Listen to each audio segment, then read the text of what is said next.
Allez, on se fait un deuxième exemple avec les diviseurs communs qu'on cherche entre deux nombres. Donc ça ici, c'est 128 et 288.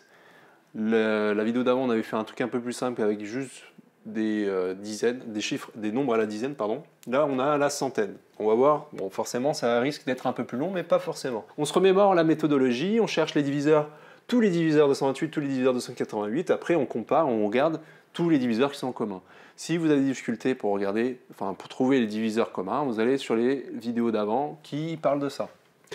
Donc moi, ma rédaction, je l'ai fait en colonne comme ça, en disant que c'est un produit à chaque fois qui équivaut à 128. C'est comme ça que je représente mes diviseurs. Alors, on peut faire la racine carrée d'ailleurs, tout de suite de 128. Je sais que la 11 au carré, ça fait 121.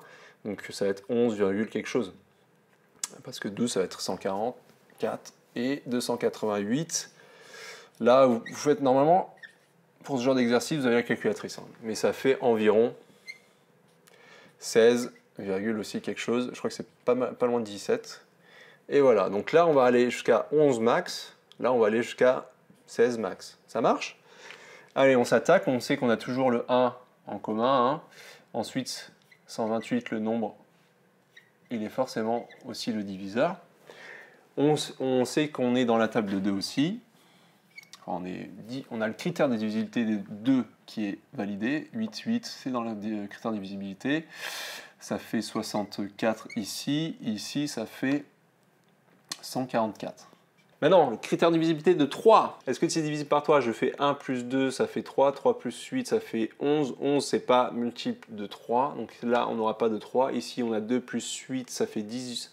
Plus 8, ça fait 18. Oui, c'est un multiple de 3. Donc, ça divisé par 3, ça nous fait quelque chose qui est de l'ordre de... Donc, qui fait 96. Donc, calculatrice, hein, si c'est difficile de le faire de tête. Ensuite, on passe à 4. 4, on reprend le critère de 2, parce que 4, c'est 2 fois 2. Donc, est-ce que je peux rediviser par 2? Oui, parce que, dans les deux cas d'ailleurs, parce qu'on finit par 4 et par 4. Donc là, j'ai forcément un 4, donc ça me fait 32. Je redivise ça par 2, en fait. Et là, pareil, c'est ma petite méthode. Je redivise ça par 2, ça me fait 72.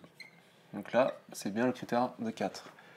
Allez, ensuite, on a le 5, il n'y est pas dans les deux cas, parce que c'est 0,5. 6, c'est 3 fois 2. Donc si on a le critère si on a le diviseur 2 et 3, oui, c'est divisé par 6. Ici, il y est, ici non, parce qu'on ne s'était pas divisé par 3, donc forcément, c'est pas divisé par 6. Donc moi, ma méthode, c'est que je reprends le 3, le diviseur qui allait avec 3, et je le redivise par 2.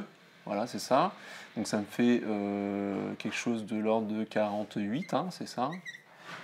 Voilà. Ensuite, le 7, ça n'y est pas. 8, je regarde le 4, est-ce que je peux le rediviser par 2? Bah oui, donc c'est aussi divisé par 8. Donc ça me fait 16. Tac, tac, tac. Donc ici, on était où? Ouais, le 4, oui aussi, c'est aussi divisé par 8.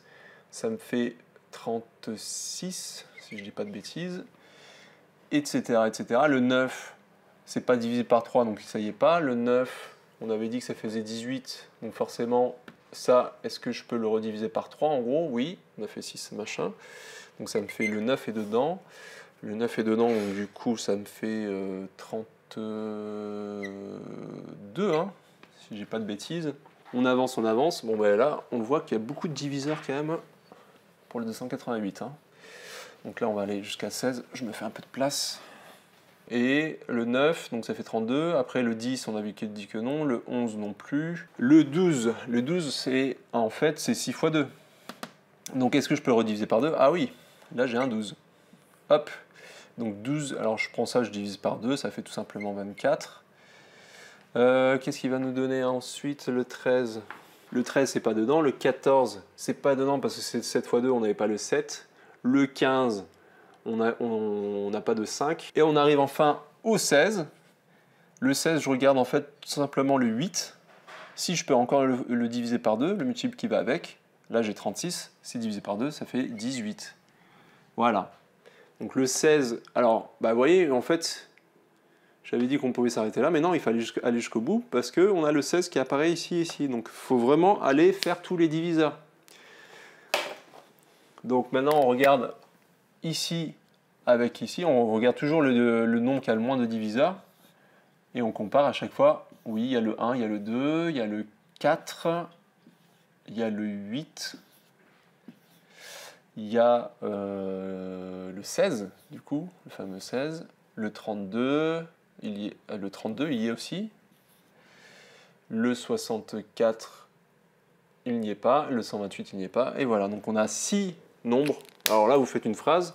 Tous les diviseurs en commun sont 1, 2, 4, 8, 16 et 32. Ça marche? Vous faites une phrase en réponse.